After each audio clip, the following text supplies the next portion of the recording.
Kita semua pasti tahu kan cerita gembala yang kehilangan satu dombanya? Kayaknya udah sering banget kita dengar. Tapi coba deh, pernah nggak sih kita benar-benar berhenti sejenak dan mikirin ada yang agak aneh loh di cerita itu? Nah, hari ini kita akan membongkar sebuah paradoks kuno yang bisa jadi bakal menantang cara kita berpikir soal nilai, kehilangan, dan sukacita. Yuk, langsung aja kita mulai. Nah, ini dia nih inti masalahnya. Jadi si gembala ini ninggalin 99 dombanya yang setia, yang nurut, cuma buat nyari satu domba yang nyasar. Dan pas ketemu, Alkitab bilang dia lebih bersukacita atas yang satu itu. Tunggu. Lebih? Kenapa lebih? Inilah teka-teki yang mau kita pecahkan bareng-bareng.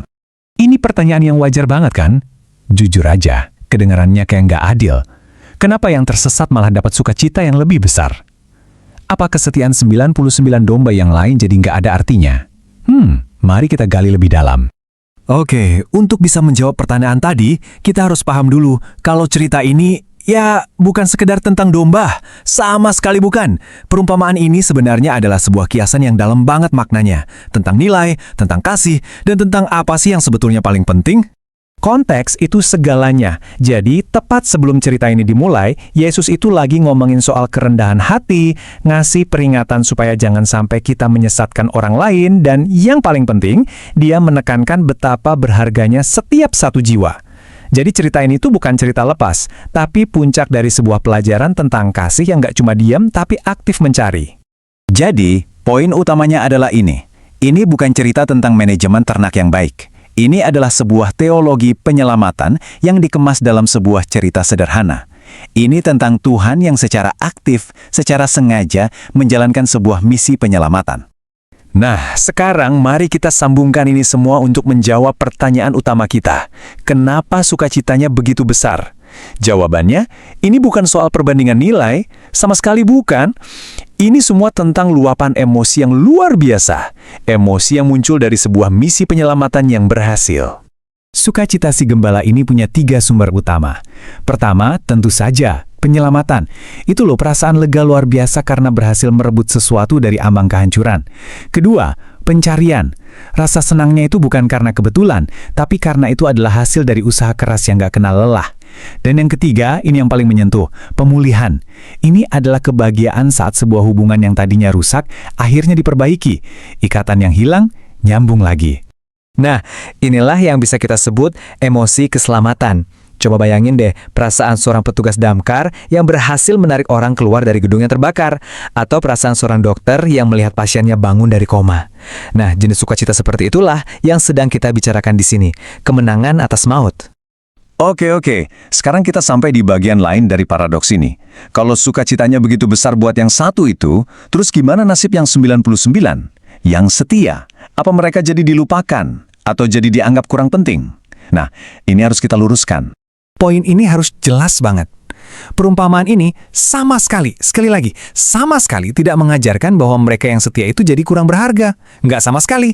Yesus di sini nggak sedang membuat urutan peringkat nilai. Coba lihat perbandingannya. Di satu sisi ada satu domba yang lagi dalam bahaya besar, sendirian, nggak berdaya, ini situasi krisis. Di sisi lain ada 99 domba yang aman, terlindungi, dan ada di dalam komunitas. Jadi ini bukan soal siapa yang lebih berharga, ini soal urgensi.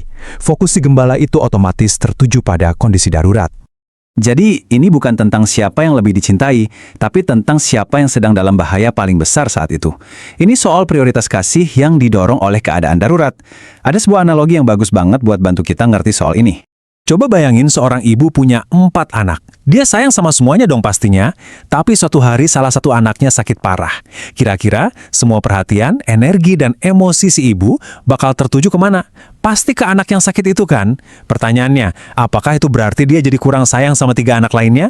Ya tentu saja tidak. Perhatiannya hanya sedang dialihkan oleh situasi darurat. Nah, persis seperti itulah hati si gembala.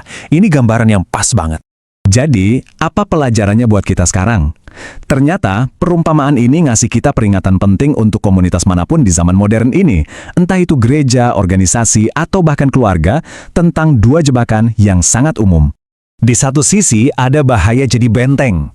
Maksudnya, komunitas yang terlalu nyaman sama 99 anggotanya di dalam sampai lupa kalau mereka punya misi buat mencari yang hilang. Akhirnya jadi kayak klub eksklusif. Tapi di sisi lain, ada juga bahaya jadi pintu putar. Terlalu sibuk nyari yang baru sampai lupa membangun komunitas yang kuat untuk merawat dan memulihkan mereka yang sudah ditemukan. Dan disinilah letak keseimbangannya. Tujuannya tuh bukan cuma sekedar menemukan yang satu itu. Misi baru bisa dibilang selesai kalau yang satu itu berhasil dibawa kembali ke dalam komunitas, kekawanannya.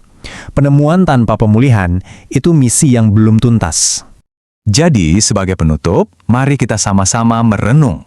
Cerita kuno ini sebenarnya menantang kita secara pribadi. Siapakah satu orang dalam hidup kita, dalam komunitas kita, yang mungkin sudah menjauh, tersesat, dan butuh seseorang untuk secara aktif mencari dan membawa mereka pulang? Nah, itulah pertanyaan yang ditinggalkan oleh Sang Gembala untuk kita jawab masing-masing.